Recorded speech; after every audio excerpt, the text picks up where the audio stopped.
He thought I was a gentle, easily bullied wife, so he dared to tell me he was going on a business trip to London, only to secretly marry my colleague. I raised a glass to toast them right at their wedding reception. But the next morning, he was dead silent, staring at a bank account balance of exactly 39 cents. I used to think that in this world, if you prepared yourself for certain pains, you could endure them. It turns out I was wrong. There are truths that do not need a knife to slash your heart to pieces.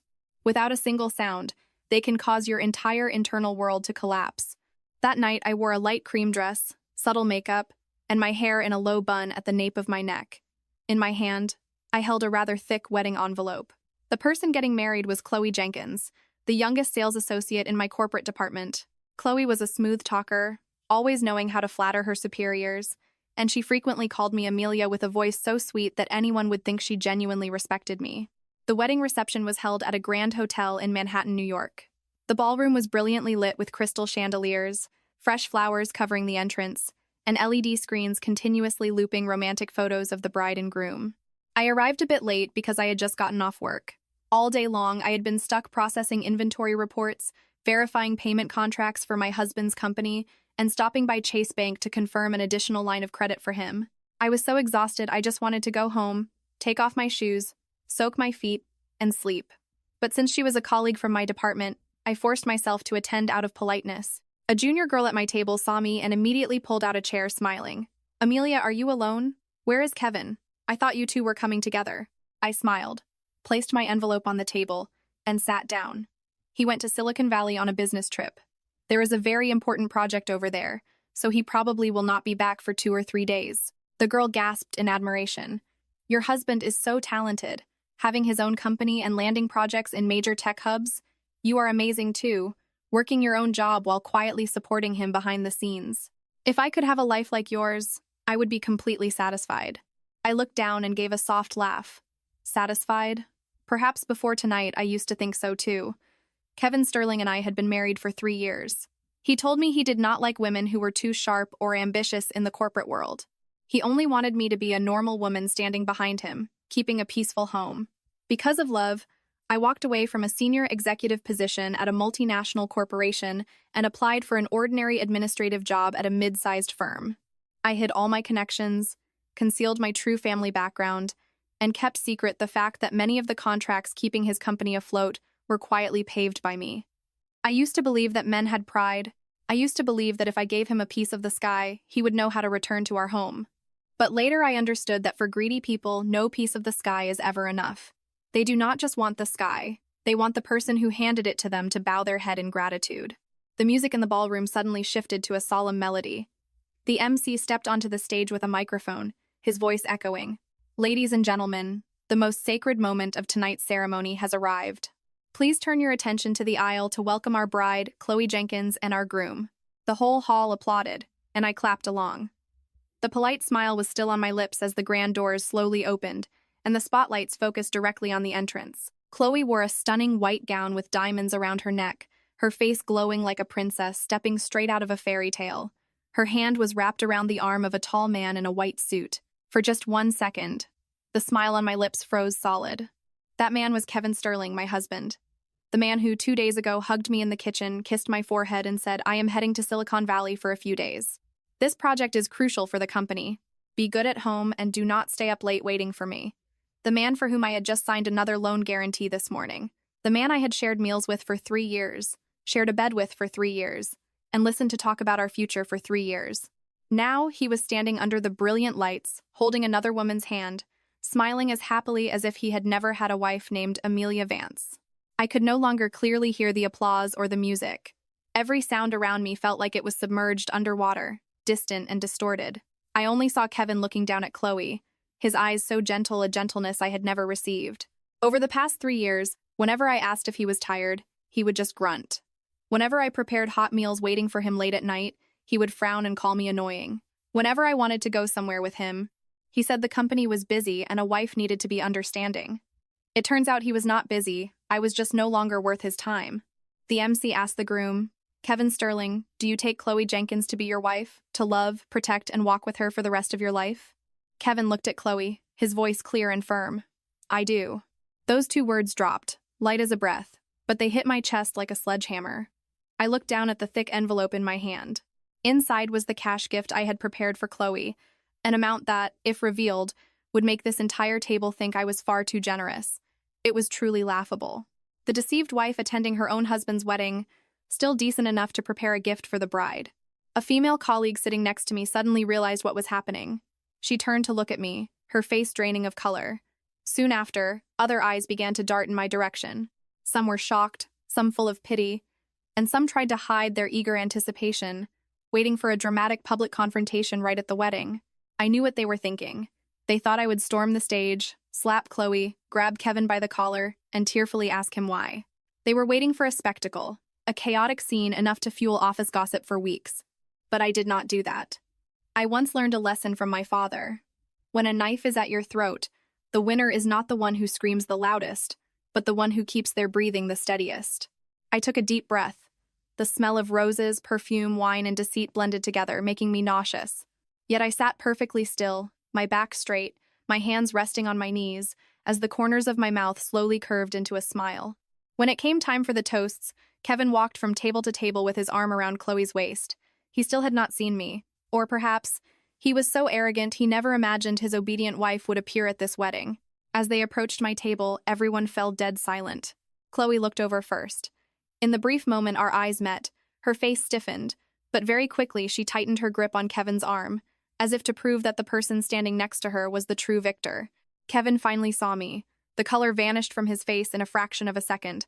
The wine glass in his hand tilted, almost spilling. His eyes went wide, filled with panic, confusion, and a hint of belated pleading. His lips trembled, but he could not utter a single sound. I slowly stood up. The slight scraping of my chair against the carpet was enough to make the whole table flinch. I picked up the wine glass in front of me and walked toward them. Every step I took was very slow, very steady.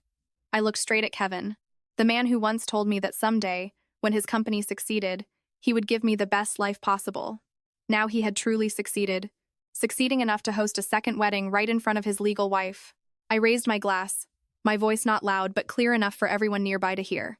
Kevin, Chloe, wishing you a lifetime of happiness. Kevin's face turned completely white. Chloe was also stunned. Perhaps she never expected me to be so calm. I looked at them for one more second, then drank the entire glass of wine. The dry taste burned down my throat, cold and sharp like an oath. I placed the glass down on the table and turned to walk out the door. Behind me, the whispers broke out like a bursting dam, but I did not look back, not even once. I did not need to hear Kevin call my name, nor did I need to see whether Chloe was gloating or trembling. Their performance had just ended, while mine was only just beginning. Stepping out of the hotel, the New York night breeze brushed against my face. The streets were still crowded, the traffic still loud, the lights still glittering as if nothing had happened. I stood under the awning for a few seconds and took off the wedding ring on my finger. It was a simple silver band Kevin had bought years ago for less than $40. When he proposed, he said, "True love does not need diamonds." I had believed him. I believed him so much that I turned myself into an ordinary woman standing behind him, patching every hole in his life, gathering every opportunity to place into his hands. Looking back now, being naive does not mean lacking intelligence. It means giving your trust to someone unworthy. A black SUV pulled up in front of me. The rear door opened and Arthur, the man who had served my family for over 20 years, stepped out and bowed his head. "Miss, you have suffered a great injustice." I looked at the ring in my palm and threw it straight into the trash can nearby. The sharp, metallic clink as it hit the bottom sounded dry and decisive, like the nailing of a coffin on my 3-year marriage. I got into the car and leaned back against the cold leather seat. Arthur did not ask any questions. He knew I hated empty words of comfort more than anything. I looked out the window at the brilliantly lit hotel behind us, where Kevin and Chloe were probably trying to force smiles in front of hundreds of guests. I spoke softly. "Arthur, cast the net." He nodded. "Yes, miss. Freeze all joint accounts. Terminate every credit line I guaranteed for Kevin's company. Audit all the money he has withdrawn over the past 3 years. I want an explanation for every single cent." Arthur pulled out his tablet, his fingers moving rapidly across the screen. "What about his personal account, miss?" I looked at my reflection in the window. In the glass, the woman in the light cream dress who had just attended a wedding seemed dead. The person left in the car was Amelia Vance, the only daughter of the chairman of Vance Global, someone who had been taught that there is no place for traitors in the business world. I spoke very slowly. "Tomorrow morning, when he opens his account, I want the balance to be exactly 40 cents. Arthur remained silent for a second, then bowed his head. I understand. The car rolled forward, leaving the fading wedding music behind. I closed my eyes, letting the pain in my heart flow through me one last time. Starting tomorrow, I would no longer ask why he betrayed me. I only needed him to understand one thing. When some women stay silent, it is not because they are weak, but because they are calculating exactly where to begin the punishment. That night, I did not return to the apartment we called home. I told Arthur to take me to a private penthouse in Tribeca, a place known only to a few trusted family members. Over the past 3 years, I had quietly kept this property as an escape route, not because I did not believe in marriage, but because my father once taught me, a woman can love with all her heart, but she must absolutely never cut off her own way back. Stepping into the spacious living room, I took off my shoes, dropped my purse on the table, and stood silently before the floor-to-ceiling windows looking down at the city. New York at night was as bright as if no one had ever been betrayed. The headlights formed long trails beneath my feet. The skyscrapers stood in silence, while inside my chest, something was shattering and turning cold bit by bit. Arthur placed a glass of warm water on the table. "Miss, do you need me to call a doctor?" I shook my head. "No need. I am not dead yet." Saying those words made my own throat choke up. I was not dead, but the woman who once believed in Kevin Sterling truly was. I walked into the walk-in closet and pulled open the large doors. Designer suits, evening gowns, luxury watches, and high-end jewelry sat quietly under the soft yellow lights. This was the world that actually belonged to me. Yet for 3 years, I had voluntarily worn cheap office clothes, driven an old car, and eaten cold leftovers while waiting for my husband late at night just so he would not feel inadequate. I thought that was love. Looking back, it was merely how I hand-fed the greed of a heartless man. By 4:00 a.m., Arthur sent me the first report. The joint accounts were locked. The credit guarantees I backed were revoked in accordance with the contract terms. Sterling Tech's cash flow was frozen right before a major payment cycle. I read every line on the screen, feeling no gloating joy, only a terrifying calmness. Before, I had always worried about him feeling pressured, failing, or being judged as incompetent by outsiders. Now, I wanted him to see for himself just how much of his so-called manhood and success remained without me. The next morning, just past 8:30, I received a video from Arthur. The screen showed the lobby of the hotel where Kevin had hosted his wedding the night before. He was still in his white suit, but he no longer had the confident air of a groom. His hair was messy, he had dark circles under his eyes, and his face was tense. Next to him was Chloe in a wrinkled wedding dress, her makeup slightly smudged. Her sweet demeanor from last night was gone, replaced only by impatience and irritation. The hotel manager placed the invoice on the counter, speaking politely. "Mr. Sterling, the total charges for the reception, suites, and additional services come to $25,000. Will you be paying by card or wire transfer?" Kevin frowned, pulling out the black card he always flaunted to his friends, and swiped it. The machine emitted a dry beep. Transaction declined. Kevin's expression shifted, but he tried to keep his voice steady. "Machine error. Try again." The second time, the result was the same. He switched to another card, then another. All were declined. The people waiting in line behind them began to stare. Chloe leaned in close, her voice low but still picked up by the audio. "What are you doing? You said you had everything covered." Kevin snapped under his breath, "Shut up and let me handle it." He opened his banking app on his phone. The moment he saw his balance, his hand froze, his face turning as white as if all his blood had been drained. The camera zoomed in slightly on the screen. Available balance, $0.40. Chloe saw it too. Her jaw dropped. 40 cents? Are you kidding me? Where is your money? Where is your company? You said you just signed a multi-million-dollar contract. Kevin took a half step back, his eyes going unfocused. He logged out, logged back in, then opened every other account, personal, corporate, digital wallets, credit cards. All were either locked or showing mere pennies. The confident groom from the night before dissolved as fast as makeup in the rain. He looked around, beginning to realize all eyes were on him. Yesterday, they looked at him like a successful CEO. This morning, they looked at him like a fraud, who could not even pay for his own wedding. Chloe gritted her teeth. "Kevin, do you actually have money? Or have you been scamming me this whole time?" Kevin glared at her. "Do you think I want this? It has to be Amelia. She is doing this." Hearing him mention my name, I gently set my coffee cup down. So, he knew me well enough to know who could crush him this fast, but not well enough to understand why. Ultimately, Chloe had to use her own card to pay a deposit, and the hotel demanded Kevin sign a promissory note to clear the rest by the end of the day. As he signed, His hand shook, while Chloe stood next to him with eyes that held no love, only contempt. The video ended. I took a sip of coffee just as my phone rang. The screen displayed the name Hubby. I stared at it for a few seconds and laughed. I was laughing more at myself than at him. I changed the contact name to Kevin and answered. His voice immediately screamed through the speaker. Amelia, was this you? What happened to my accounts? My cards? Are you crazy? I stood up and walked out onto the balcony. The morning breeze blew through my hair, cold and clean. It was me. The other end went dead silent for a few seconds before his breathing grew heavier. On what grounds did you do this? That is my money. That is my company. I looked down at the traffic far below, my voice as casual as if I were asking about the weather. Your money? Your company? Kevin, do you want me to remind you of every single cent I funneled to you? Or should I just send the bank statements straight to your new bride? He choked, but quickly lowered his voice to a growl. Amelia, listen to me. What happened yesterday isn't what you think. Chloe and I are just... I cut him off. Just putting on wedding clothes, exchanging rings, toasting tables, and saying I do in front of hundreds of people, is that right? He went silent. That silence was filthier than any lie. I continued. This afternoon, my lawyer will send over the divorce papers. From this second on, prepare to return everything that does not belong to you. Kevin roared. You wouldn't dare. I smiled, watching the sun rise in the distance. You dared to marry someone else while I was still your wife. Take a guess at what else I dare to do. I hung up before Kevin could scream another word.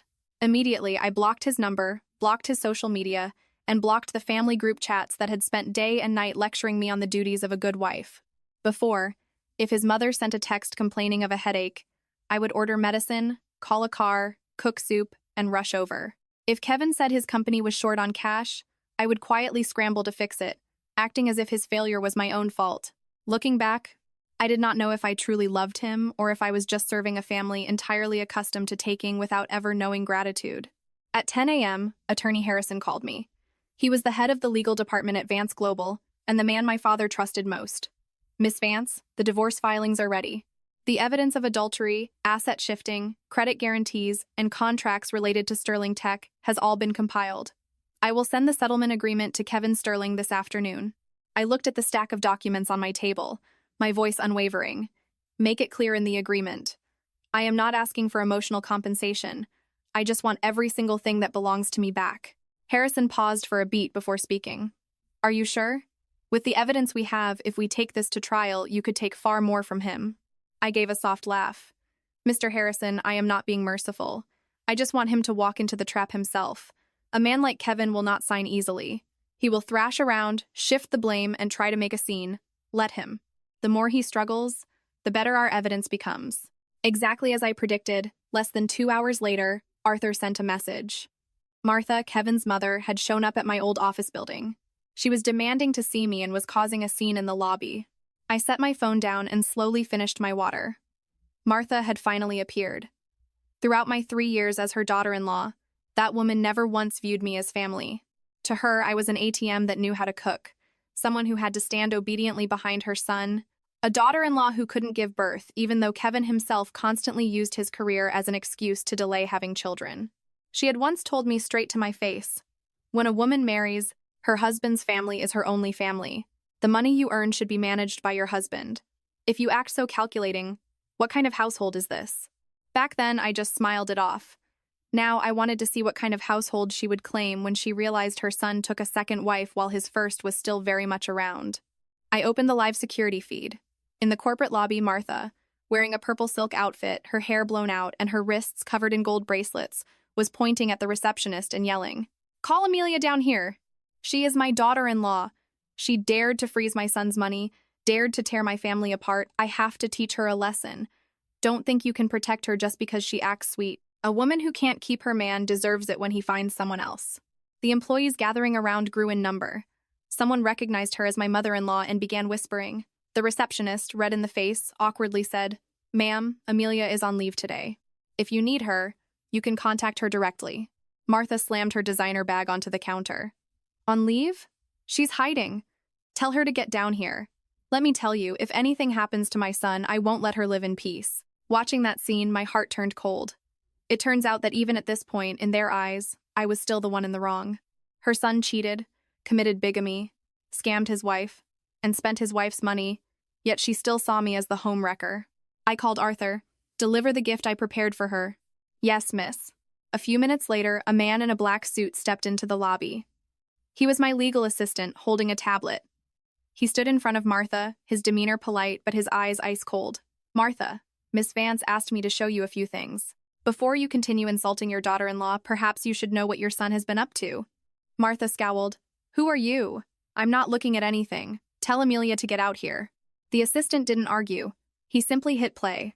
The screen showed footage of Kevin and Chloe walking into the hotel hand in hand, followed by a clip from a bridal suite. The two were hugging, laughing, and discussing how, after Sterling Tech went public, they would force me to divorce him so he could take more of my assets. Their filthy words echoed clearly through the corporate lobby. Chloe's voice giggled on the video.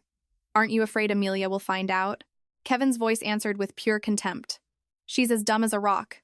If she finds out, she'll cry for a few days and get over it. Her money is going to be mine eventually anyway. Martha's face turned ashen. The whispers around her instantly turned into undisguised disgust. People shook their heads. Some pulled out their phones to record. Martha pointed a shaking finger at the screen, her lips moving, but no words came out. The assistant turned off the video and calmly delivered my message. Miss Vance also asked me to pass along a warning. If you continue to cause a disturbance here, the entire file regarding the supposed wedding gift money you took to buy a house for your younger son will be sent to our lawyers. When that happens, Kevin won't be the only one needing to explain himself. Martha stumbled backward. For the first time, the woman who so loudly lectured me on how to be a wife actually looked terrified. I watched through the screen, feeling no joy, only realizing that this marriage had been rotting from the roots. Kevin's betrayal was not isolated. Behind him was an entire family accustomed to treating my sacrifices as an obligation. I closed the camera feed, stood up, and walked to my desk. On my monitor, the financial report for Sterling Tech had just arrived. A sea of red numbers flashed before my eyes. Loans used for the wrong purposes, inflated revenue, corporate funds transferred to personal accounts, and jewelry and vacations for Chloe written off as client entertainment expenses. I rested my hand on the mouse and clicked open the final folder named Primary Evidence. Inside was enough to make Kevin lose not only his new wife and his money, but also the title of young tech visionary he was so proud of. I called Attorney Harrison. Initiate Step 2. Cut Sterling Tech's lifeline contract. The voice on the other end answered with a brief, "Understood, Miss Vance." I looked out the window. The New York sky was incredibly blue that day, but for Kevin Sterling, there would not be another sunny day from this moment on. Less than 30 minutes after my order was sent, the 12th floor conference room of Sterling Tech had turned into a furnace. Arthur opened the internal camera feed we had secured. On my screen, Kevin stood in the center of the room, clutching a stack of papers, trembling with rage. On the table was the termination notice from Apex Solutions, Sterling Tech's largest client, accounting for nearly 70% of their annual revenue. He had constantly bragged that he personally negotiated that deal, claiming that as long as they had Apex, Sterling Tech would soon be a leading player in the industry. He didn't know that Apex Solutions was a subsidiary of Vance Global, and the contract he was so proud of was just an umbrella I had quietly held over his head for 3 years. Kevin's assistant stood in the corner, his voice cracking. "Mr. Sterling, Apex Solutions is demanding an immediate halt to all ongoing projects. They are also requiring us to return the $300,000 advance within 10 days. If we don't, they will sue for breach of contract and corporate malpractice." Kevin slammed the papers onto the table. "That's absurd. I just spoke to their director yesterday. There is no way they'd turn on us this fast." A technical manager lowered his head, his voice quiet but enough to silence the room. "Mr. Sterling, it's not just Apex. 3 other clients just emailed to suspend their contracts, and our server host is demanding payment today or they're cutting our access." Kevin whipped around, his face flushed, his eyes bloodshot. That was no longer the radiant groom in the white suit. That was a man being dragged off his imaginary throne, falling to the cold, hard floor, yet still refusing to admit he had never been standing that high to begin with. "What are you all staring at me for? The company isn't dead. I will fix this," a trembling accountant spoke up. "But the corporate accounts have been temporarily frozen. We don't even have the funds for payroll this month." That sentence was like a match thrown into gasoline. The room erupted in panic. People started texting furiously or exchanging terrified glances. I knew those people. Many of them had received their paychecks on time only because I had quietly wired money to save the company. Yet, officially, all the credit belonged to Kevin. He stood before them like a brilliant young CEO, while I was just the ordinary wife who knew how to cook and stay quiet. My phone vibrated. It was Harrison. Miss Vance, Apex has sent the official notice. Chase Bank has also processed the request to review his credit guarantees. If he cannot prove his personal financial standing, Sterling Tech's expanded credit lines will be entirely shut down. I watched Kevin on the monitor, frantically making calls likely to the men who used to pat him on the back and drink with him. Let him call. I wanted him to realize that the people who used to toast him were only respecting the shadow standing behind him. Harrison added, "And the divorce agreement? Send it," I replied. "But don't expect him to sign. He won't learn his lesson until it's too late." Right at that moment on the feed, the conference room doors were pushed open violently. Chloe walked in, wearing casual clothes, but her heavy makeup couldn't hide her exhaustion. She no longer looked like the sweet bride. Her eyes were red, and she held her phone up right in Kevin's face. "Explain this." "The hotel management called me 3 times. They said if we don't pay the rest of the bill today, they'll send a collection notice to both our families. Why am I supposed to pay for your wedding?" Kevin hissed, "Get out. This is an office." Chloe gave a cold, sharp laugh, brittle as broken glass. "Office? What office? The one with accounts that can't even cover a hotel bill? You told me you were closing a massive funding round. You said you'd buy me a condo in Brooklyn Heights. You told me Amelia was just a country bumpkin who didn't affect you at all. Now she makes one move and you're reduced to this. So tell me, who was really keeping you fed?" The entire room went dead silent. Chloe's question slapped Kevin right across the face in front of all his employees. I sat behind the screen and didn't smile, because in that moment, I realized the most ridiculous part wasn't that Chloe woke up from her delusion too late, but that only when left empty-handed did they finally start telling the truth on my behalf. Kevin lunged forward, grabbing Chloe's wrist, lowering his voice in a threat. "Shut your mouth. If you hadn't kept demanding a title, I wouldn't have rushed the wedding." Chloe yanked her hand back, her eyes blazing.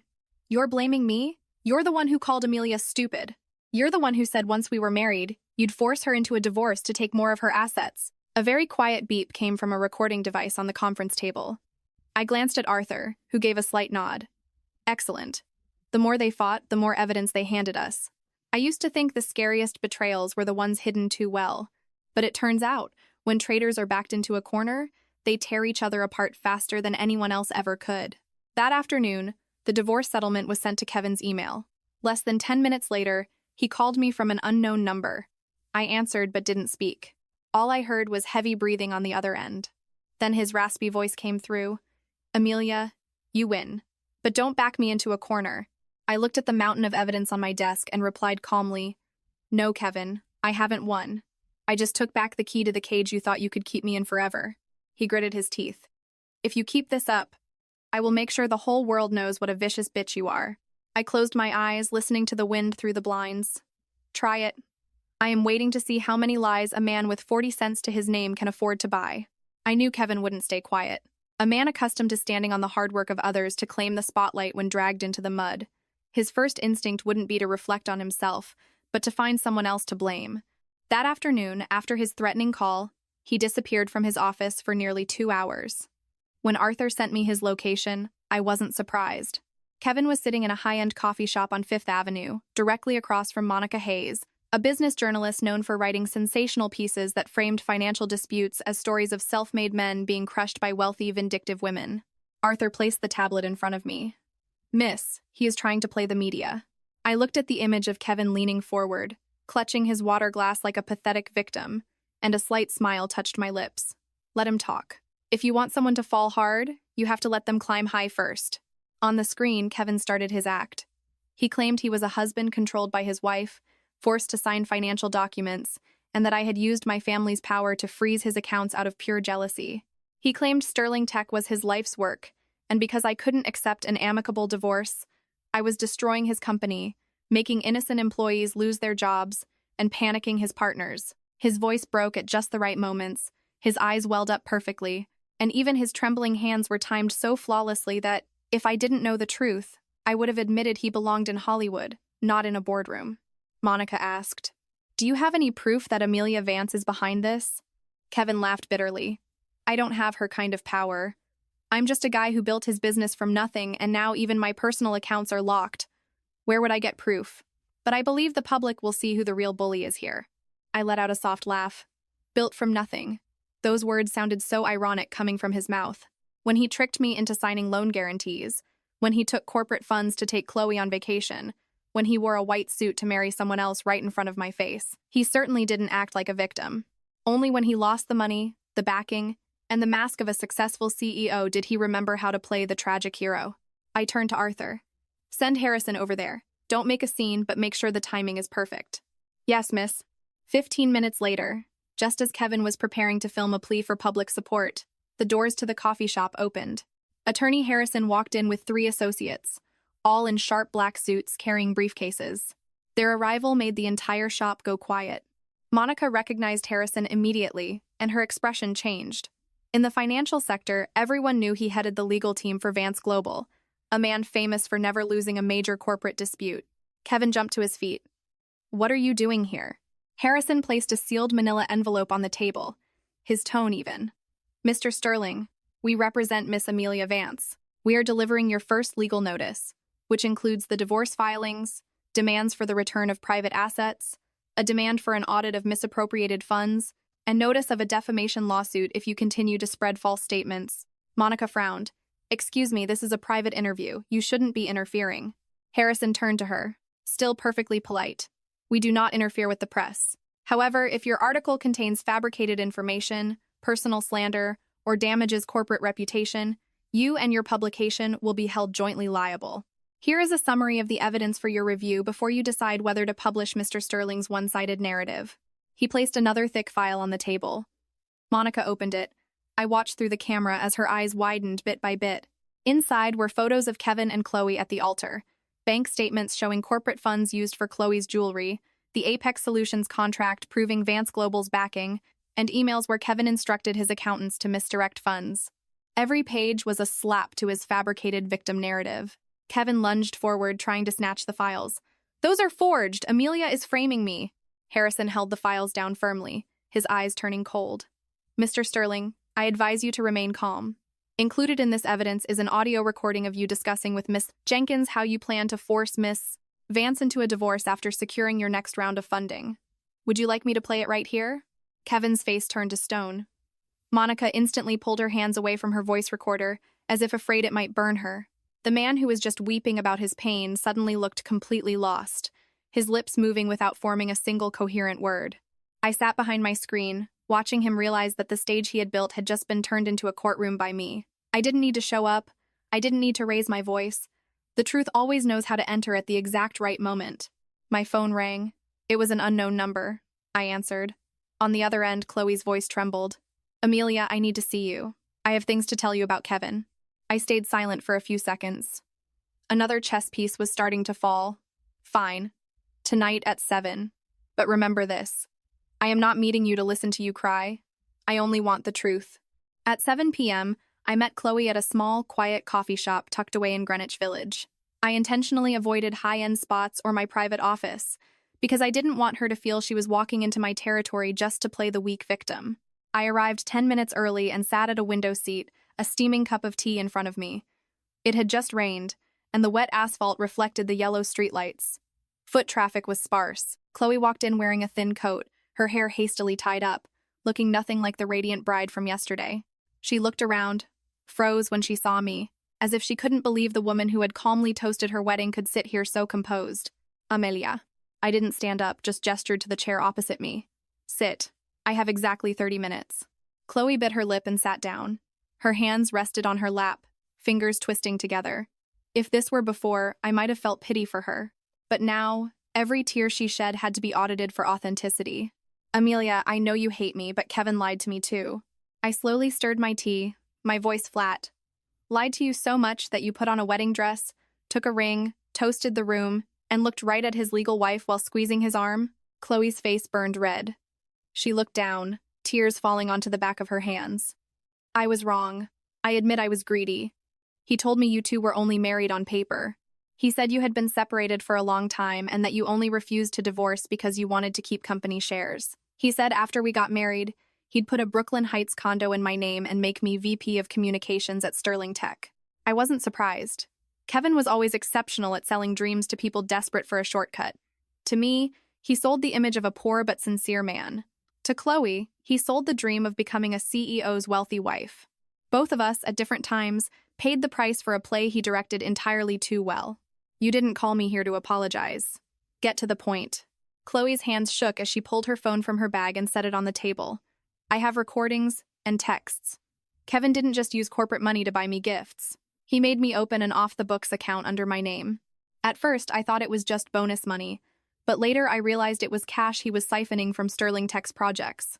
I stared at the phone, my gaze sharpening. How much? Almost $150,000, transferred in multiple batches.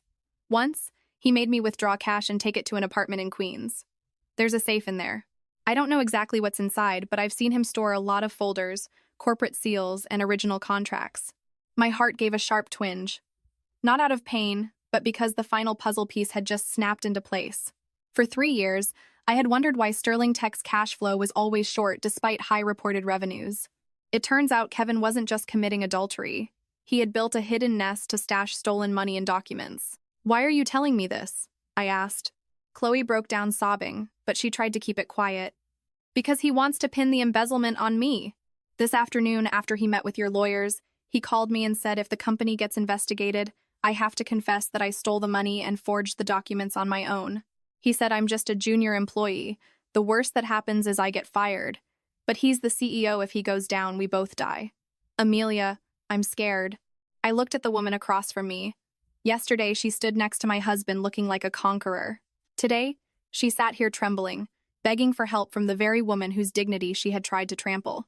Life turns incredibly fast, but what's scarier is that some people only learn fear when the fire reaches their own feet.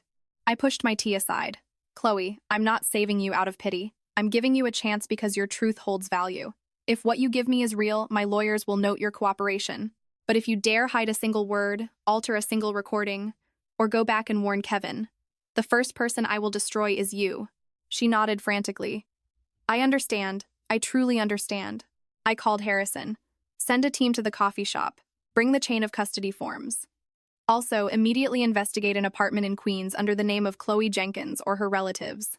Harrison replied instantly, I'll have people there in 10 minutes. Chloe looked at me with a mix of terror and pleading. Amelia, if I hand everything over, will you let me go? I sat silently for a moment before answering. I am not a judge. I cannot acquit you. But I can tell you this. You chose to step into another woman's marriage out of greed, so you must pay the price of that greed. The only thing you can do now is ensure you don't become Kevin's sacrificial lamb. She bowed her head and cried. I offered no comfort. Outside the window, a black SUV pulled up. Harrison's people walked in, carrying briefcases and data cloning equipment. As Chloe unlocked her phone, every recording, text message, and photo of the safe appeared before my eyes. In one recording, Kevin's voice rang out crystal clear. Just keep the money in your account. Even if Amelia wants an audit during the divorce, she won't be able to trace it. She trusts me too much. I closed my eyes for a second. Not out of pain, but because I had finally heard the absolute bottom of his contempt for me. When I opened my eyes, nothing remained inside me but a razor-sharp calm. I told Harrison, seal all the evidence tonight. Tomorrow morning, we aren't just filing for divorce anymore. We are filing criminal charges. I didn't sleep that night. Not because of heartbreak, but because I knew this battle had reached its most critical point. Adultery might break a marriage, but the documents hidden in that Queens apartment could completely sever Kevin's escape route. Around 11 p.m., Harrison reported that the apartment was registered under Chloe's cousin's name, but the deposit and 3 years of HOA fees had been paid from an account linked to Sterling Tech. That single detail proved the apartment was not just a love nest. It was a vault for everything Kevin wanted to hide from me, from his employees, and from the IRS. I changed into a sharp gray suit, tied my hair back tightly, and told Arthur, I'm going with them. Arthur frowned slightly. Miss, that place is dirty. Let the lawyers and our security handle it. I looked at him. For 3 years, I signed countless documents because I trusted him. If there are forged signatures of mine in there, I want to see them with my own eyes. Arthur didn't argue further. He quietly opened the car door. The city was damp and cold after the rain. As the car crossed the bridge, I looked at the black water beneath the streetlights, feeling strangely serene. Perhaps a person only truly stops hurting when they stop waiting for an apology. I didn't need Kevin's remorse. I only needed the full, unvarnished truth to bury his final excuses. The apartment was in a mid-range building in Queens, completely unremarkable from the outside. When I arrived, Harrison, 2 legal associates, and Chloe were already waiting in the hallway. Chloe was wearing a mask, her eyes red, her hands trembling as she held the keys. Seeing me, she bowed her head deeply. Amelia, I really didn't know what was in there. I've only been here a few times. I walked past her, my voice icy. You knew enough to hold the key. Don't claim innocence too soon. She stiffened and stayed silent. The door unlocked, releasing a mix of men's cologne and the smell of old paper. The apartment was small but discreet. The curtains were drawn tightly. A half-empty glass of whiskey sat on the table, and a locked filing cabinet stood in the corner. In the bedroom, the gray sheets were rumpled. I glanced at it and immediately looked away. Not out of jealousy, but because the place that housed my husband's betrayal didn't deserve another second of my emotion. Harrison pointed to the wall safe hidden behind a closet door.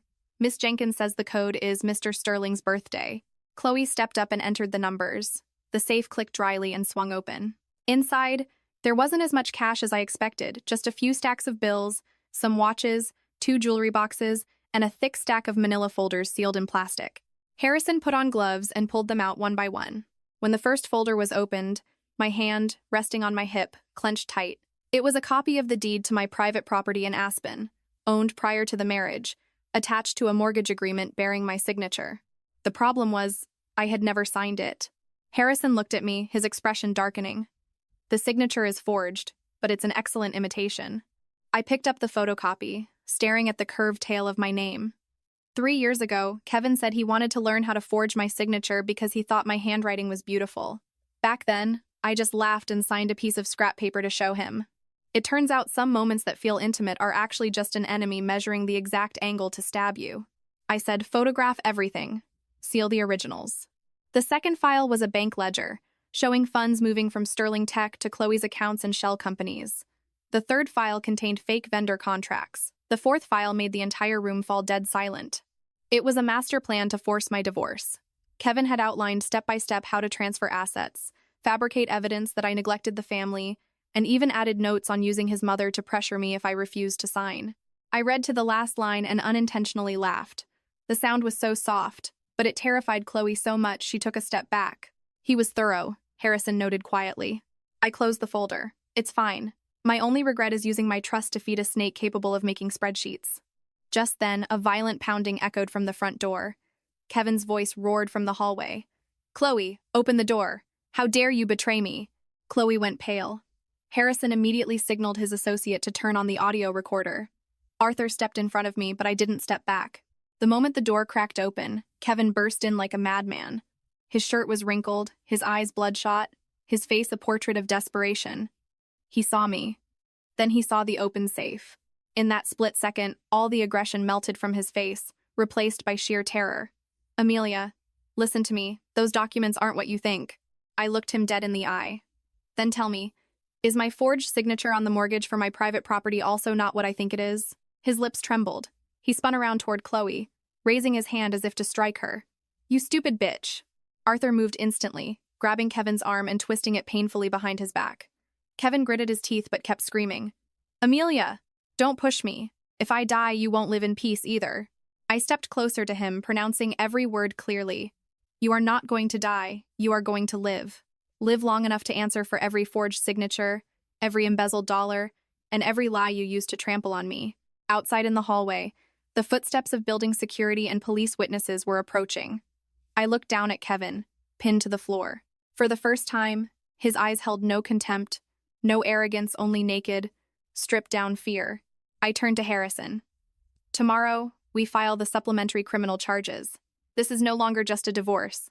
It's a felony case. The next morning, as Harrison officially filed the supplementary charges, Kevin played what he thought was his final, sharpest card. Within a few hours, social media was flooded with highly sensationalized articles. Self-made CEO manipulated by billionaire heiress wife. The woman behind the frozen accounts. When money turns marriage into ruthless revenge. I sat in my office, scrolling through the filthy words, feeling my heart turn to ice. They called me a vicious woman, a spoiled rich girl who couldn't handle her husband finding a new love, a tyrant using her family's wealth to destroy a self-made man's career. Arthur stood beside me, suppressing his anger. Miss, the PR team confirmed most of these are bot accounts. Someone paid for targeted ads to drive the narrative and attack you and Vance Global. I set the tablet down. Kevin doesn't have any money left. Who paid for this? Arthur replied. Most likely, Martha took the deed to her house upstate and got a hard money loan. Also, there are signs Chloe wired him a small amount before she flipped and cooperated with us. I gave a dry laugh. Even backed into a corner, they still don't know when to stop. On one side, a mother mortgages her house to save her son's fake vanity. On the other, a mistress who begs me for mercy but still hasn't severed her ties of greed and fear. And Kevin? He was still the same, happy to drag everyone into the mud just to prove he wasn't wrong. By noon, the switchboard at my old company was blowing up. People who didn't know the truth called to scream insults, and someone even sent a funeral wreath to the reception desk. Former coworkers texted me in a panic. Amelia, people online are saying terrible things. They're saying you destroyed your husband's company out of jealousy. Are you okay?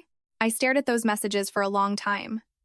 For 3 years, I had lived so quietly that when I was slandered, even the people who worked beside me didn't know what to believe. I didn't blame them.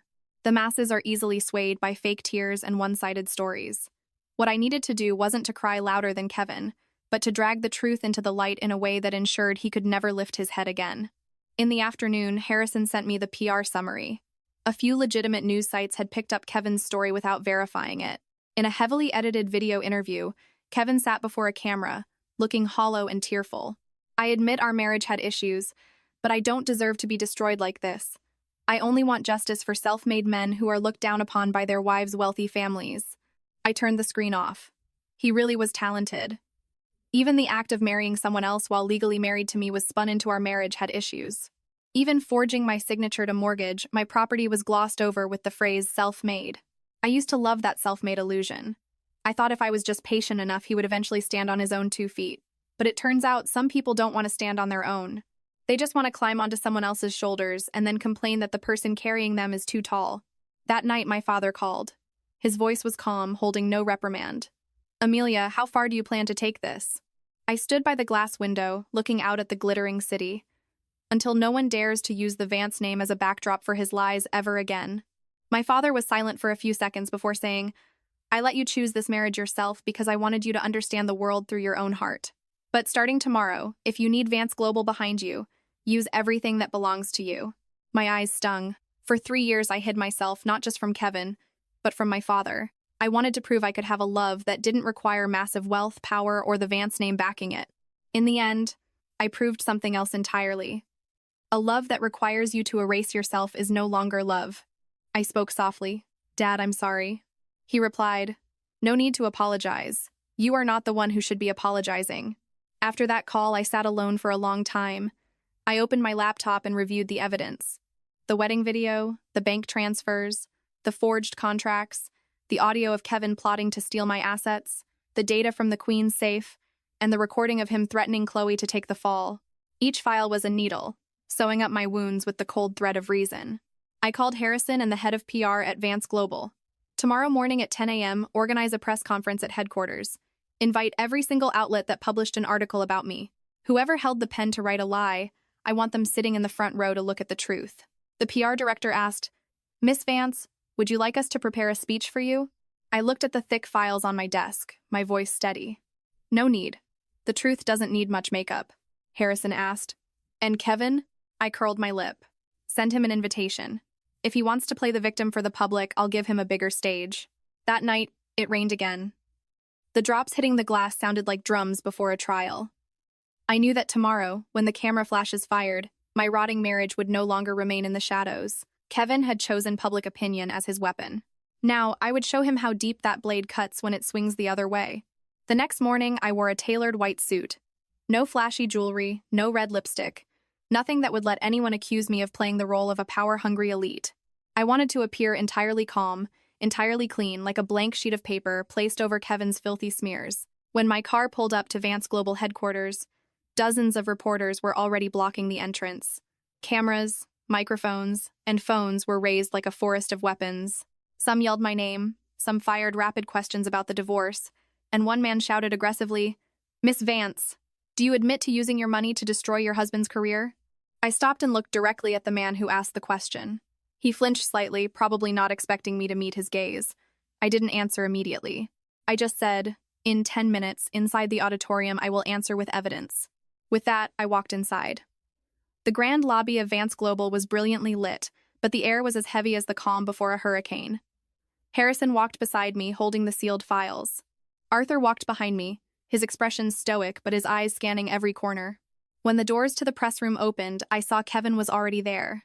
He was sitting in the second row, wearing a gray shirt, his hair hastily combed, his face gaunt but still trying to maintain an air of defiance. Next to him was his mother, Martha, her eyes swollen, her lips pressed tight. Chloe was not sitting with them. She stood in the corner of the room, head down, looking small and lost, like someone who knew the ship she was clinging to was already sinking. I stepped up to the podium. The camera lights instantly blinded me. I looked down at the rows of reporters, looking at the people who yesterday called me a vicious woman, looking at Kevin trying to suppress the panic in his eyes. I placed both hands on the edge of the podium. Hello, everyone. I am Amelia Vance. I am not here today to play the victim, nor to argue about my private life. I am here to clarify 3 things. First, how my marriage was betrayed. Second, how Kevin Sterling's company and assets were actually built. And third, who exactly is using the media to cover up their crimes. The room went dead silent. I pressed the remote, and the massive screen behind me lit up. The first video was footage from Chloe and Kevin's wedding. Under the stage lights, Kevin held her hand and clearly said, "I do."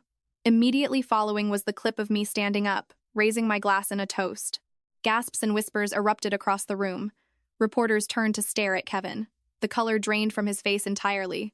I spoke into the microphone. At the exact moment this wedding took place, Kevin Sterling and I were still legally married. The screen shifted to a series of text messages between Kevin and Chloe. The words unmasked the man who claimed to be a victim. He called me a gullible woman.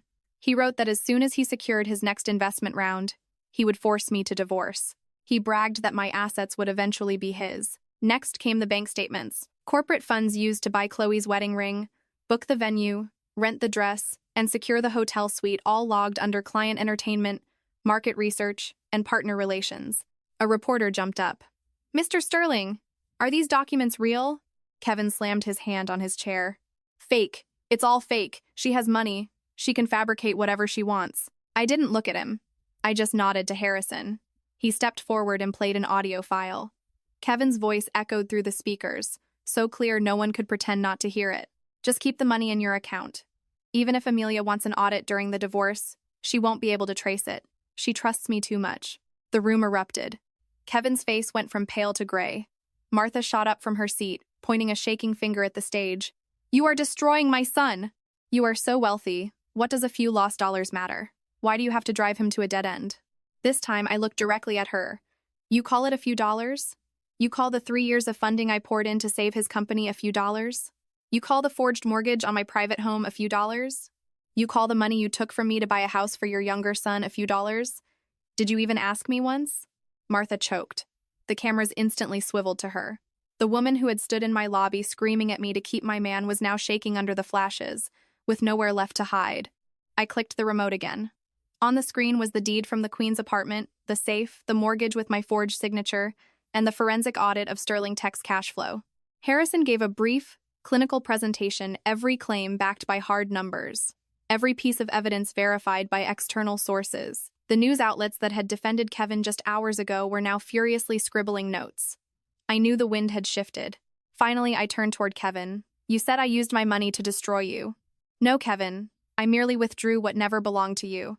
Your company collapsed because you bled it dry. Our marriage shattered because you betrayed it. You lost your reputation because you traded it for a lie."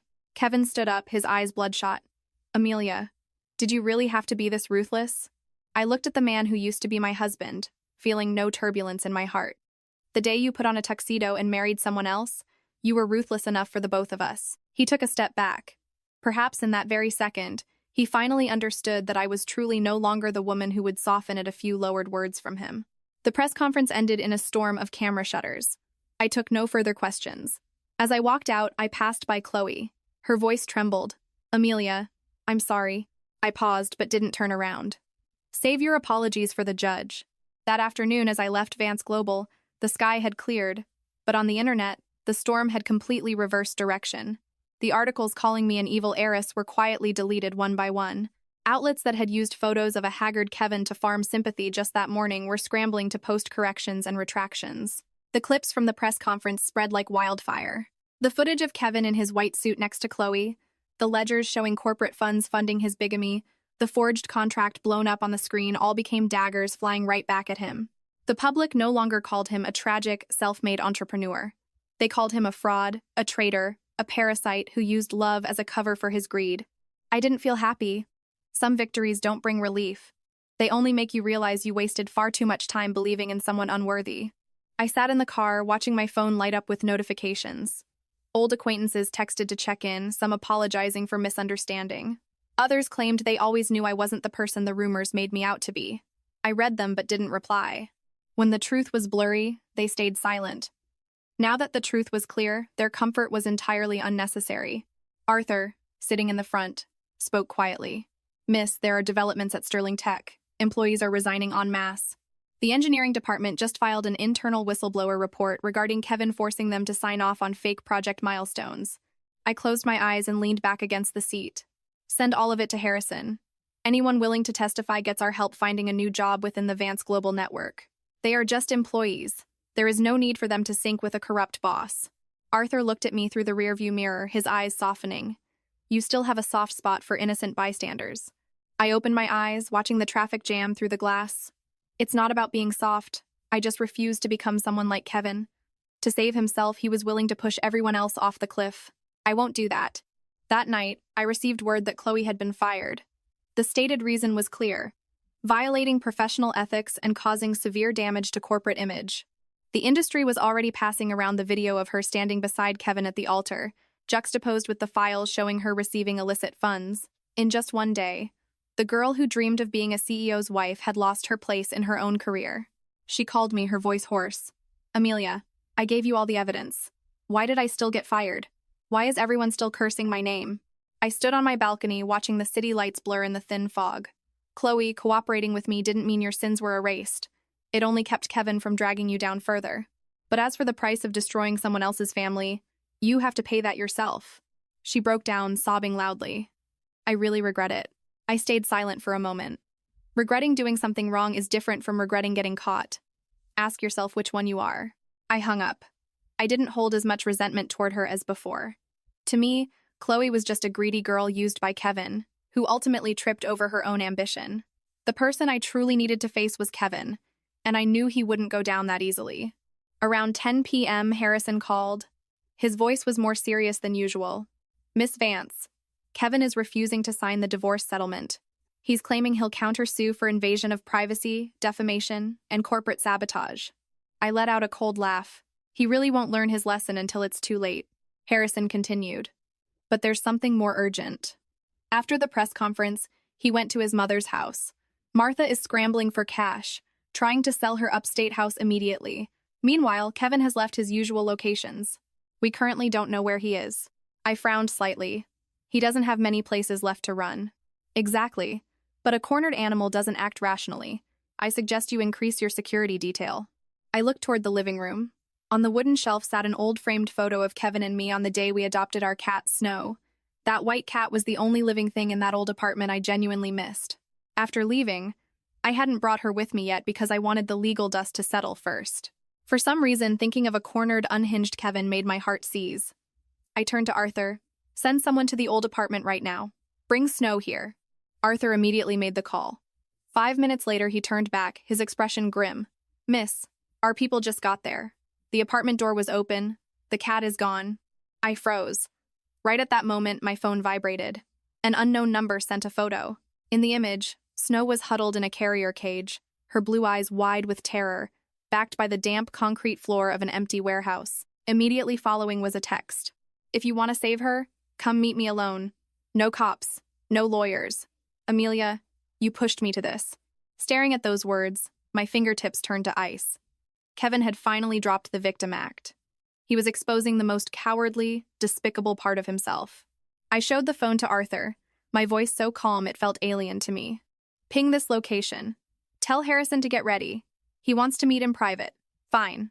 I will give him one last meeting." I didn't reply to Kevin's text right away. A panicked person usually waits for a reaction to gauge how much control they still have. I wasn't going to give him that satisfaction. I put my phone on the table, staring at the picture of Snow in the cage for a long time. Her blue eyes were huge, terrified but perfectly obedient. Over the past 3 years, in a home that grew colder by the day from Kevin's lies, She was the only living creature that offered me genuine comfort. She used to curl up by my feet every night I stayed up crunching numbers to save his company. And yet, in the end, Kevin was using the smallest, the most innocent thing I loved as a hostage to force me to my knees. Arthur walked in, his voice low. "Miss, we traced the ping. It's coming from an old warehouse out in Newark, New Jersey. It's a sparse industrial zone. Harrison is on the line. Miss Vance, you absolutely cannot go alone. We have notified law enforcement of extortion and criminal threats, but we need him to keep communicating to establish intent." I looked at the screen. Kevin had sent another text. "Don't try to stall. I know you love that cat. Come here alone. Bring papers withdrawing the lawsuit and wire me $250,000. Or you will regret it." $250,000. Even at this exact moment, he still thought everything in the world could be bought. I texted back very simply, "Address." The reply came seconds later. I showed Arthur. He looked at me, eyes full of worry. "Miss, let me go in your place." I shook my head. "No. He wants to see me. If someone else shows up, he might snap. But you don't need to put yourself in danger, miss."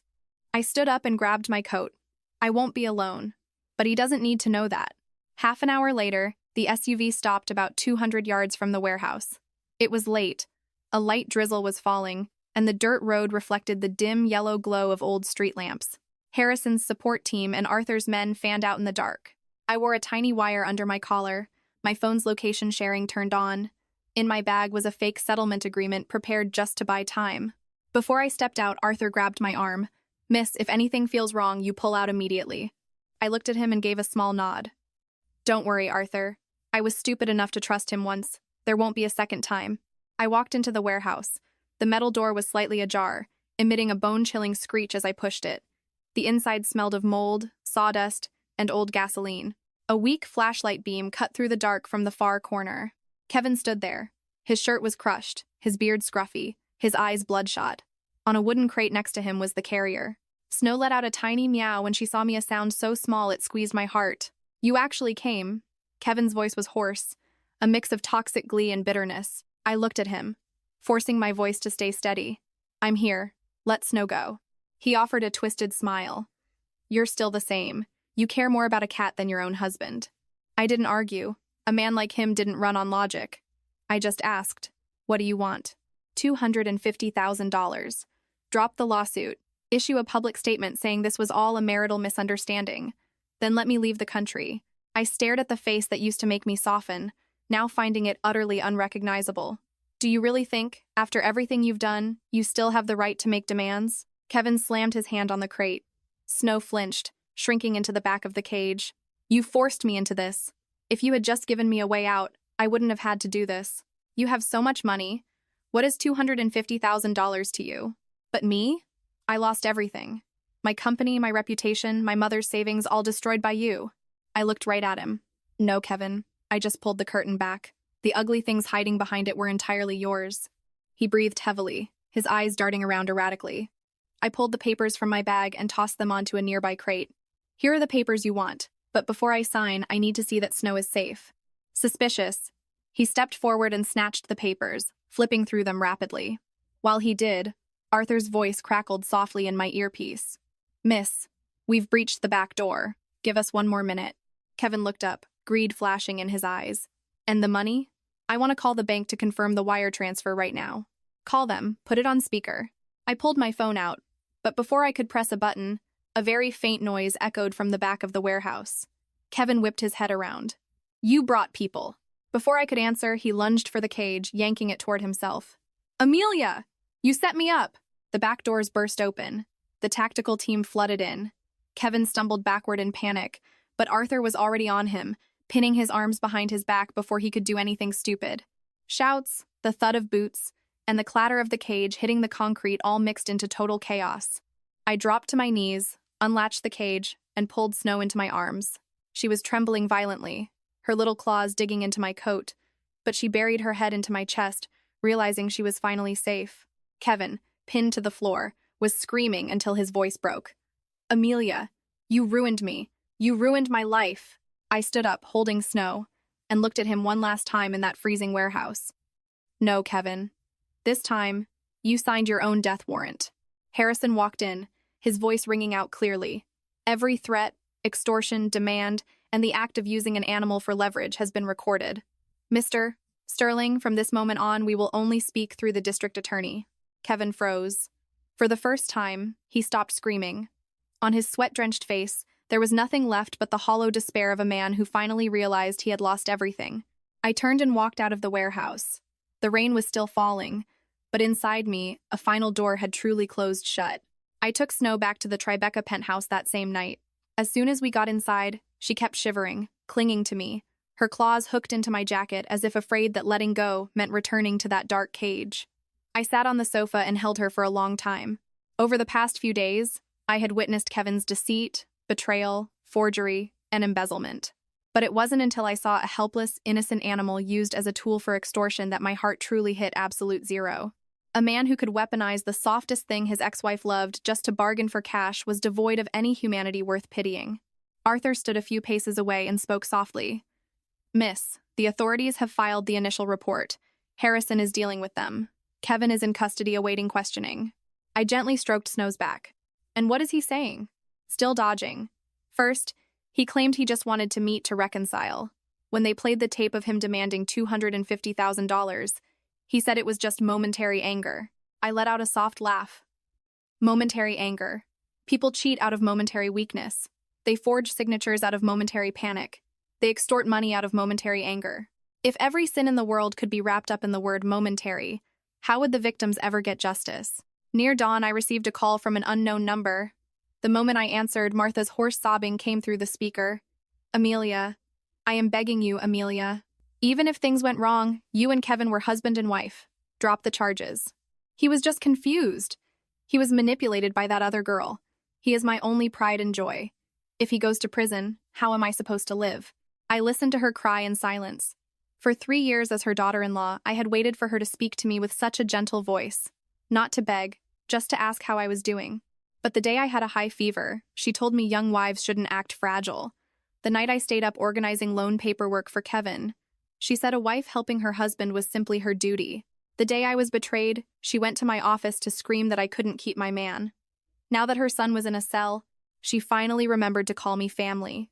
I spoke slowly. "Martha, if I was the one locked in that warehouse today, if I was the one being threatened, would you have called Kevin and begged him to spare me?" The line went dead quiet. "But he is your husband." "No. He is the man who married someone else while legally married to me. He is the man who forged my signature. He is the man who used the cat I love to extort money from me. From the second he did those things, he ceased to be my husband." Martha cried louder. "I'll pay you. I still have my house. I'll sell it and pay you back. Please, let him go just this once." I looked out the glass window. Dawn was breaking, casting a cold, gray-blue hue over the city like a chilled blanket. What he owes me isn't just money. And there are some debts that no amount of sold houses can ever repay. I hung up. Not long after, Harrison arrived. His face showed the exhaustion of a long night, but his eyes were sharp. "Miss Vance, the situation is solidifying. With the documents from the Queen's apartment, the forged signatures, the wire transfers to Chloe, and the extortion attempt last night, we are splitting this into 2 paths. The divorce and asset division will proceed in civil court. The forgery, grand larceny, and extortion will be pursued as felonies by the DA. I nodded. "And Chloe?"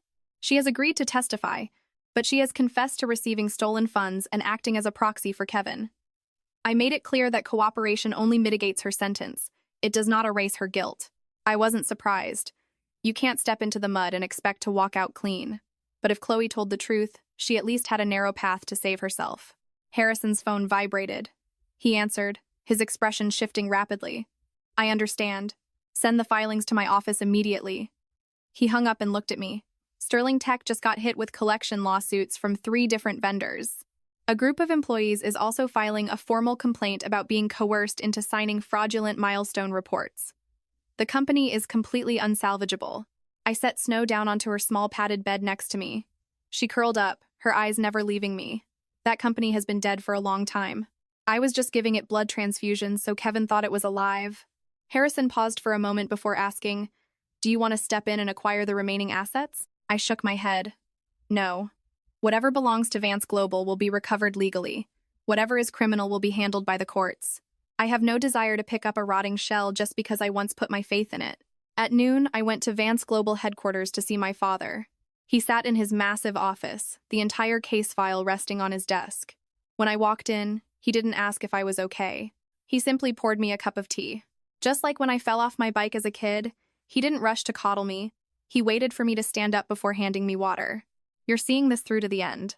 I held the teacup, the warmth pressing into my palms. Yes, I don't want petty revenge. I just want everything to be called by its true name. A mistake is a mistake, a crime is a crime, and betrayal is betrayal. My father looked at me for a long time, his eyes strict yet full of love. Then, starting tomorrow, come back to Vance Global. Not to hide behind me, but to take back the position that has always belonged to you. I looked down, my throat tight. 3 years ago, I left this world to chase an ordinary love.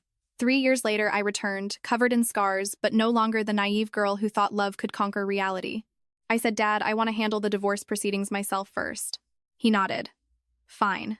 But remember one thing. This family didn't raise you to swallow indignities for the rest of your life. Since you've stood up, you stand up straight."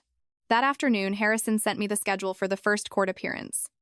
The divorce was officially entering litigation. I looked at the summons and suddenly felt an immense peace. Kevin once thought I would cry, beg, or at worst, quietly fade away. He never expected the woman he looked down upon to drag every single one of his lies into the blinding light. Night fell. I sat by the window, snow asleep at my feet. My phone was silent, no more insults, no more threats, just updates from my lawyers and PR team. The quiet after the storm didn't leave me feeling empty. It felt like the silence right before a trial begins, where all the crying, begging, and pathetic performances must give way to hard evidence. I closed the file folder. Tomorrow, I would see Kevin in a place where he could no longer use love as a bargaining chip. The morning of the hearing, I woke up very early. Snow was curled up by my pillow, occasionally opening her eyes to check on me, as if still afraid I might disappear. I stroked her head and walked into my closet. This time, I didn't wear white or black. I wore a deep navy suit, simple, modest, but authoritative enough for a place where emotions hold no weight, only documents, evidence, and truth. When my car pulled up to the courthouse, several reporters were waiting. Arthur moved to step out and shield me, but I shook my head. "No need, Arthur. I'm not hiding anymore." I stepped out of the car and walked straight past the cameras. Someone called out, "Miss Vance, are you hoping Kevin Sterling gets a harsh sentence?" I paused for a second. I only hope the law accurately labels exactly what he has done. With that, I walked inside.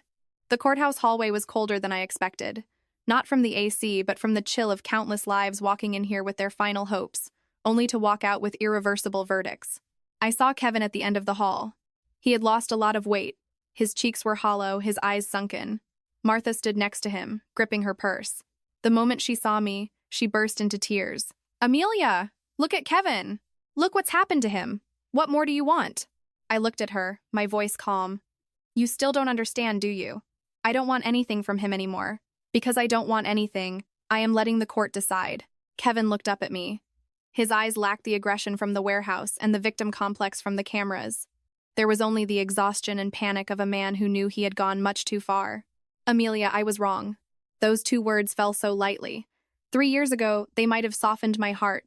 A month ago, they might have made my chest ache. But at that moment, I found it almost funny. People usually only say I was wrong when the price tag is shoved in their face.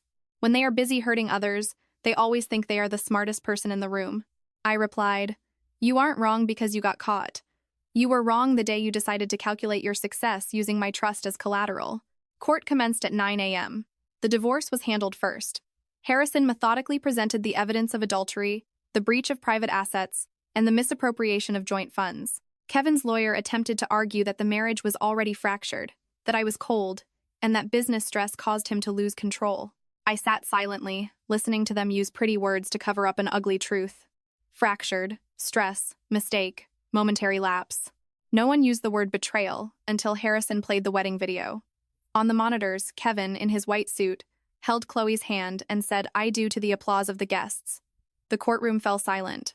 I looked at his face, now aimed firmly at the floor, and suddenly remembered myself that night, standing amidst the wedding music, holding the red envelope, hurting so much I couldn't breathe. It turns out some memories, even when closed, leave incredibly deep scars. After the divorce segment came the asset division and the criminal referrals. The Queen's apartment file was opened. My forged signature was authenticated. The $150,000 funneled to Chloe was verified. The shell contracts, the fake receipts, the fraudulent mortgage on my Aspen property all were laid out on the table. Chloe was called as a witness. She stepped forward, pale and shaking. The judge asked, "Do you confirm that these funds were placed in your accounts at the direction of Kevin Sterling?" Chloe looked down, her voice choking. "I confirm." At first, I knew it was wrong, but I followed his orders. Later, he told me that if anything happened, I had to take the blame. Kevin shot up from his chair. "She's lying. She manipulated me. She wanted the money." The judge banged the gavel, demanding order. I watched the two of them turn and tear into each other, feeling absolutely no emotion. When a romance is built on greed, the only thing left when it collapses isn't regret, it's a scramble to survive. At the end of the session, the judge granted my petition for divorce, citing severe fault on Kevin's part, and formally transferred the evidence of forgery, grand larceny, and extortion to the district attorney's office for criminal prosecution.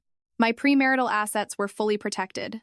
Sterling Tech's remaining assets were frozen to fulfill restitution and pending investigations.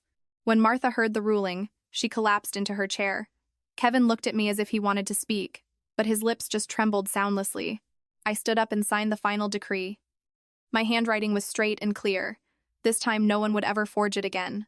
As I walked out of the courtroom, Kevin called out after me, "Amelia, if I could do it over again, I wouldn't have made those choices." I stopped and looked back at him. "No, Kevin. If you could do it over again, you would just hide it better." He stood frozen. I didn't say another word. I walked out of the courthouse. The sun had not yet touched my shoulders. It wasn't warm, but it was incredibly bright. My marriage was officially over. But the final battle for the crimes committed behind it was only just beginning. After the divorce, I thought I would feel instantly relieved. But the truth is never that simple. A 3-year marriage doesn't vanish with a signature, nor is it scrubbed clean just because a judge bangs a gavel. For the next few days, I still woke up at the same times. I would still unconsciously glance at the empty dining chair across from me, where Kevin used to sit scrolling his phone while I set a hot bowl of soup in front of him. The only difference was that my penthouse was quieter, cleaner. It lacked the smell of his cigarette smoke on his coats, the hushed midnight phone calls on the balcony, and the cold, "don't ask so many questions" that used to make me feel like a nuisance. Snow recovered slowly. She stopped panicking at the sound of doors opening, but loud noises still made her flinch. I took her to the vet, then brought her home to lie in the sunny window. Watching that small creature slowly learn to trust human hands again, I realized I was just like her. I, too, had been locked in an invisible cage made of love, duty, and false promises. Now that I was out, I still needed time to learn how to breathe without fear. While I tried to pull my life back to normal, Kevin's criminal case moved at lightning speed. Investigators verified the forged contracts, the funneled money, the fake invoices, the coerced employee signatures, and, most damningly, the $250,000 extortion demand in the warehouse. The things he thought were buried deep in that Queens apartment became the bricks building his prison cell. Harrison informed me that the DA was pursuing multiple felonies, and the minimum sentence wouldn't be light. Chloe was fully cooperating, but she would still face charges for receiving stolen property and money laundering. "What about Martha?" I asked. "She has asked to see you multiple times," Harrison said. "She says she just wants to say one last thing." I looked down at my cold tea. "No need. Whatever needs to be said, the judge will say for me." On the day of the criminal sentencing, I attended as a victim and key witness. Kevin was led into the courtroom wearing an orange jumpsuit, his hair buzzed short, his face so gaunt I almost didn't recognize the man who had stood under the wedding lights promising to love another woman forever. Chloe sat in the back row, her eyes swollen red, not daring to look at anyone. When Martha saw her son, she broke down instantly, muttering his name over and over like a lost child. But Kevin wasn't a child. He was a grown man who had chosen every single step he took, from betrayal to fraud, from slander to extortion. When the prosecutor read the indictment, the courtroom was dead silent. Every dollar, every number, every forged signature was detailed meticulously. There were no more vague words like misunderstanding, stress, or momentary lapse. Everything was called exactly what it was: forgery in the first degree, grand larceny, embezzlement of corporate funds, extortion. I sat and listened, my hands resting on my knees, much calmer than I anticipated. Perhaps I had cried enough in the dark where no one could see. Today, I wasn't here to hurt. I was here to watch the truth finish its job. When given the chance to speak, Kevin stood up, his shoulders shaking slightly. "I admit I was wrong, but I never intended to destroy Amelia. I was just under so much pressure. I wanted to prove myself. I was terrified people would find out my success was entirely propped up by my wife. I was afraid of being looked down upon. He turned to look at me, his eyes bloodshot. Amelia, I truly loved you once. I just lost my way. I stared at him for a long time. If he had said that earlier, it might have kept me awake all night. But now, the words were weightless. You cannot use the phrase "I truly loved you" to wash away months of calculated, premeditated betrayal. When the judge asked if I had a statement, I stood up. I do not deny that there was once love between us. But love cannot be the excuse for forging my signature. Pressure cannot be the excuse for grand larceny. Insecurity cannot be the excuse for committing bigamy while legally married to me. I don't want to see him destroyed out of a desire for revenge. I only want anyone who thinks they can weaponize another person's trust to understand that trust is also protected by the iron weight of the law. Kevin lowered his head. I don't know if he felt genuine remorse, and I didn't care anymore. At the end of the hearing, the judge handed down the sentence. Kevin Sterling was sentenced to federal prison for multiple counts of forgery, embezzlement, and extortion, and ordered to pay massive restitution to me and Vance Global. Chloe received a lighter sentence and probation due to her cooperation, but she still carried a felony record. Martha collapsed the second the sentence was read. Her wailing echoed through the courtroom, agonizing, but entirely incapable of turning back time. Kevin turned to look at me one last time before being led away. This time, there was no resentment in his eyes, only the pitch-black void of a man who finally understood he lost everything because of himself. I walked out of the courthouse as the afternoon sun hit the steps soft and pale. Arthur opened the car door for me, but I didn't get in right away. I stood there, taking a deep breath. There was no explosive, triumphant joy like people might imagine. There was only the feeling that an incredibly heavy boulder had finally been lifted off my chest. Arthur asked quietly, "Miss, home, or Vance Global?" I looked at the crowds walking past the courthouse gates and said, "Vance Global." He looked slightly surprised. "Today?" I nodded. "Yes. The old road is a dead end. I want to start over from the exact place I left." The car rolled toward Midtown Manhattan. Through the window, I saw my reflection superimposed over the towering skyscrapers. The woman in the glass still bore scars, but her eyes were brighter. I didn't know where the future would take me, but I knew one thing for certain. From this day forward, I would never shrink myself to fit the fragile ego of any man ever again. The car pulled up to Vance Global headquarters just as the sun set. The massive glass tower reflected a brilliant, cold, crimson twilight, looking like a door that had been waiting for me for 3 years. Standing at the bottom of the steps, looking up at the Vance logo lit up against the sky, a strange feeling washed over me. It wasn't pride, and it wasn't pain. It was the feeling of someone who had been lost for a very long time, finally finding her way home. Arthur walked beside me, speaking softly. "Miss, the chairman is waiting for you in the boardroom on the 40th floor." I nodded and stepped into the elevator. The metal doors closed, reflecting my face. The woman inside was no longer Amelia in the cream dress, holding a red envelope, standing paralyzed at her husband's wedding. She wasn't the cold ex-wife meticulously gathering evidence to salvage her dignity either. The woman in the reflection was me, Amelia Vance, my father's daughter, a woman who fell hard but refused to stay on the ground. When I walked into the boardroom, the entire executive board was present.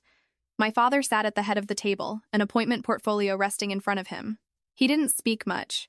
He just looked at me with eyes that were both strict and deeply affectionate. "Amelia, starting today, you officially return to Vance Global as the Executive Vice President of Strategic Investments." The room erupted in applause. I bowed my head slightly to the board, my heart incredibly calm. 3 years ago, I left this place because I wanted to prove I could live an ordinary life, love an ordinary man, and find happiness in ordinary things. 3 years later, I returned not because I failed at love, but because I finally understood something crucial. Ordinary does not mean you have to degrade yourself. Loving someone does not mean you have to hide your own brilliance just to keep them from feeling inadequate. After the meeting, my father asked me to stay behind. He placed a small wooden box in front of me. Inside was the fountain pen my mother had used to sign her very first contract. "Your mother left this for you," he said. "She thought it was time you used it." I picked up the pen, my fingertips trembling slightly. My mother died when I was young. In my memories, she was incredibly beautiful and gentle, but her eyes were always sharp and clear. My father once told me, "Your mother never taught you to be as tough as a man.